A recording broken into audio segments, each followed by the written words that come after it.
વિશ્વની સૌથી સુંદર રાજકુમારી શેખા મહેરા એક રાતની મોજ મસ્તી માટે 30 કરોડ રૂપિયા ઉડાડી દે છે. શેખ મહેરા એકમાત્ર એવી મહિલા છે જેની સરખામણીમાં બોલિવૂડના શાહરૂખ ખાનની સંપત્તિ પણ ફીકી પડે છે.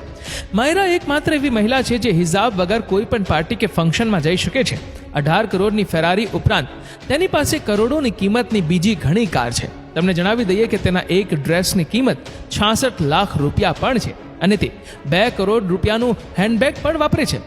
શેખ મહેરાની વાર્ષિક આવક 7200 કરોડ રૂપિયા છે, જે રતન ટાટાની કમાણી કરતાં વધારે છે. તે વિશ્વના સૌથી મોંઘા મકાન હાઉસ ઓફ ખલીફામાં રહે છે. તેની હીરા અને સોનાની સજાવટ જોઈને તમે આશ્ચર્યચકિત થઈ જશો. તેની પાસે વિશ્વના શ્રેષ્ઠ 11 ઘોડા છે. શેખા મહેરા દર વર્ષે તેમની સંભાળ અને બોર્ડિંગ માટે 30 કરોડ રૂપિયા ખર્ચે છે. સાઉદી અરેબિયાની આ રાજકુમારીએ નાની ઉંમરમાં પૈસા માટે કર્યું આ કામ અને તેની સુંદરતા સામે બોલિવૂડની તમામ હિરોઈનો ઝાંખી પડે છે. દોસ્તો, આ બીજું કોઈ નહીં પણ સાઉદી અરેબિયાની સૌથી સુંદર રાજકુમારી અમીરા અલ તાવિલ છે.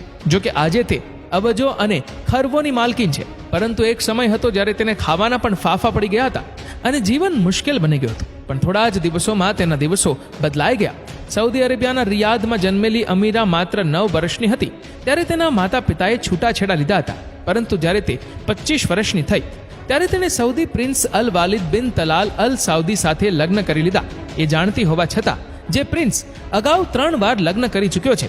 વાસ્તવમાં 18 વર્ષની ઉંમરે તેણે પ્રિન્સને તેની શાળામાં મહેમાન તરીકે જોયો હતો, જ્યાં અમીરાએ પ્રિન્સનો ઇન્ટરવ્યૂ લીધો અને તે દરમિયાન બંને એકબીજાના પ્રેમમાં પડ્યા હતા. ત્યારબાદ બંનેએ 2008માં લગ્ન કરી લીધા હતા, પરંતુ તેમનું લગ્ન જીવન લાંબુ ટકી શક્યું નહીં અને 5 વર્ષ પછી તેમના છૂટાછેડા થઈ ગયા. પરંતુ આજે તે 875 કરોડ પાઉન્ડની માલિક છે, જેના કારણે તેના મોંઘા શોખ દરરોજ જોવા મળે છે. તમને જણાવી દઈએ કે સાઉદી અરેબિયામાં મહિલાઓને ઇસ્લામિક રિવાજો અનુસાર જીવવું પડે છે, જેમાં તેને પોતાનું શરીર પૂર્ણપણે ઢાંકવું પડે છે અને ઘરમાં બુરખો પણ પહેરવો પડે છે. પરંતુ લંડનમાં અભ્યાસ કરતી અમીરાને આ બધું જરા પણ મંજૂર ન હતું કે કોઈ તેના પર અંકુશ રાખે અને કહે કે તેને શું પહેરવું અને શું નહીં પહેરવું. એટલે જ્યારે સાઉદી અરેબિયાની તમામ મહિલાઓ હિજાબ કે બુરખા પહેરીને રસ્તાઓ પર નીકળતી હતી, તે જ સમયે અમીરા આધુનિક કપડામાં હિજાબ વગર જતી હતી. મોટા ફંક્શનમાં પણ તે બોલિવૂડની હિરોઈનની જેમ ડ્રેસઅપ કરતી હતી અને આ વાત સાઉદીના રાજાને પસંદ ન હતી. તેથી તેઓએ અમીરાની ધરપકડ કરી અને જેલમાં ધકેલી દીધી અને ઘણા મહિનાઓ પછી જ્યારે અમીરાએ માફી માંગી ત્યારે તેને છોડી દેવામાં આવી. ત્યારબાદ તે ફરીથી સાઉદી સરકાર વિરુદ્ધ બોલવા લાગે છે. આ સમય દરમિયાન અમીરાએ સાઉદીમાં ઘણા સેન્ટર ખોલ્યા જ્યાં તે સાઉદી મહિલાઓને તેમના અધિકારો માટે લડવાનું શીખવે છે. આ ઉપરાંત આ કેન્દ્રો દ્વારા તે એવી મહિલાઓને મદદ કરે છે જેઓ ઇસ્લામિક કટ્ટરવાદના કારણે શોષણનો ભોગ બની હોય. એવું માનવામાં આવે છે કે અમીરાના દબાણને કારણે વર્ષો પછી સાઉદી અરેબિયામાં મહિલાઓને ડ્રાઇવિંગ લાયસન્સ આપવામાં આવ્યું છે, કારણ કે અમીરા વર્ષોથી આ માટે પોતાનો અવાજ ઉઠાવતી હતી. અમીરા તેના કાર્યો માટે હિન્દુ ધર્મને પ્રેરણાત્મક માને છે, જ્યાં મહિલાઓને માત્ર સન્માન જ નહીં દેવી તરીકે પણ પૂજવામાં આવે છે અને તે માને છે કે હિન્દુ ધર્મમાં મહિલાઓને જેટલું સન્માન મળે છે એટલું જ સન્માન દરેક ધર્મમાં મહિલાઓને મળવું જોઈએ.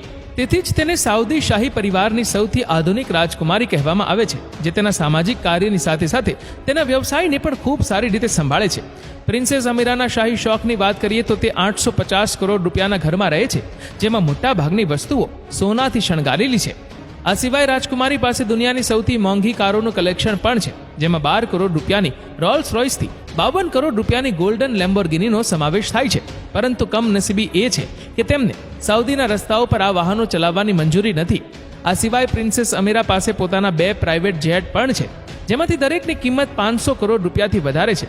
એવું કહેવાય છે કે પ્રિન્સેસના આ જેટમાં તે દરેક વસ્તુ ફિટ કરવામાં આવી છે, જેથી તેને મુસાફરી દરમિયાન જરૂર પડી શકે છે, જેમાં રોયલ બેડરૂમથી લઈને બાથરૂમ સુધીની દરેક વસ્તુનો સમાવેશ થાય છે, જેને સોનાથી શણગારવામાં આવી છે.